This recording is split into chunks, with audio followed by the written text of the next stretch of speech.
കുറേ കാലമായി ഒരു ക്ഷേത്ര വീഡിയോ ചെയ്തിട്ട് ഇന്ന് ഞാനൊരു ക്ഷേത്ര വീഡിയോയുമായിട്ടാണ് വന്നിരിക്കുന്നത്.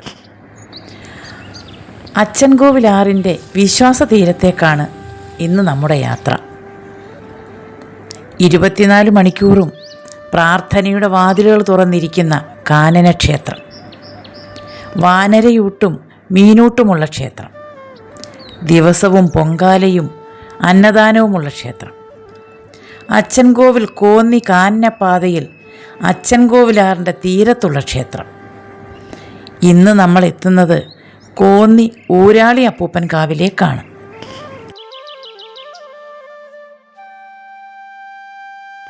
പ്രകൃതിയും മനുഷ്യനും തമ്മിലുള്ള അഭേദ്യ ബന്ധത്തിൻ്റെ അടയാളമാണ് ഈ ക്ഷേത്രം. മലദൈവങ്ങളുടെ അധിപനാണ് ഊരാളി അപ്പൂപ്പൻ. ഊരാളി അപ്പൂപ്പൻ്റെ തൊട്ടരികിൽ അപ്പൂപ്പൻ്റെ അമ്മ എന്ന സങ്കല്പത്തിൽ അമ്മൂമ്മയെയും പ്രതിഷ്ഠിച്ചിട്ടുണ്ട്. പ്രാർത്ഥനകൾ ഉച്ചത്തിലാകണമെന്നാണ് ഈ ക്ഷേത്രത്തിൻ്റെ നിഷ്ഠ. മേടമാസത്തിലെ 10ാമതേ ഉത്സവമാണ് പ്രധാനം. അപ്പൂപ്പന് അടുക്കു വയ്ക്കുക കാവിലെ പ്രധാന ആചാരമാണ്. കള്ള്, താമ്പൂലം, കരിക്ക് എന്നിവയാണ് അടുക്കിലുള്ളത്. ദിവസവും കരിക്ക് പടേനിയുണ്ട് ഇവിടെ.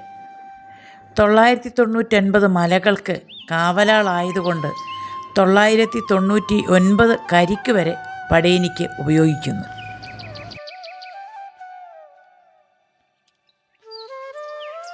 ദ്രാവിഡ വാസ്തുശൈലിയാണ് ഇവിടെ ഉപയോഗിച്ചിരിക്കുന്നത്. മലകളെ ഉണർത്തി ഊട്ടി സ്തുതിക്കുക എന്നതാണ് ഇവിടുത്തെ വിശ്വാസം. വടക്കഞ്ചേരി വല്യച്ഛൻ ഉപദൈവമായി കുടികൊള്ളുന്നു. ഊരാളി അപ്പൂപ്പനെ നേരിട്ട് കണ്ടയാൾ എന്നതാണ് വിശ്വാസം.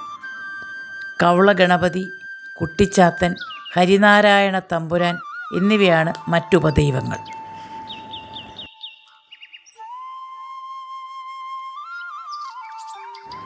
കാട്ടുകിഴങ്ങുകൾക്കൊപ്പം കപ്പ, കാച്ചിൽ, ചേന, ചേമ്പ് എന്നിവ ഇവിടെ ദിവസവും ചുട്ടുവയ്ക്കുന്നു.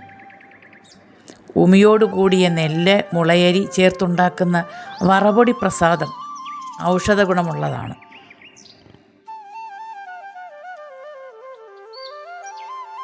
വിശേഷ ദിവസങ്ങളിൽ പടേനിക്കളി, ഭരതക്കളി, മുടിയാട്ടം എന്നിവ അരങ്ങേറാറുണ്ട്. എഴുതി ചിട്ടപ്പെടുത്തിയിട്ടില്ലാത്ത കുംഭപ്പാട്ട് പൂജകളുടെ ഭാഗമാണ്. മുളങ്കമ്പ് വെള്ളാരങ്കല്ലിലിടിച്ചും കമുകിൻ പാളയിൽ കാട്ടുകമ്പുകൾ കുട്ടിയും ഇരുമ്പ് പണിയായുധങ്ങൾ കൂട്ടിത്തട്ടിയും കുംഭപ്പാട്ടിന് താളമൊരുക്കുന്നു. പ്രകൃതിയുടെ മനോഹാരിതയിൽ കാനന മധ്യേയുള്ള ഈ ക്ഷേത്രം ഒരിക്കലെങ്കിലും പോയി കാണേണ്ടത് തന്നെയാണ്. അടുത്ത വീഡിയോയുമായി നമുക്ക് വീണ്ടും കാണാം.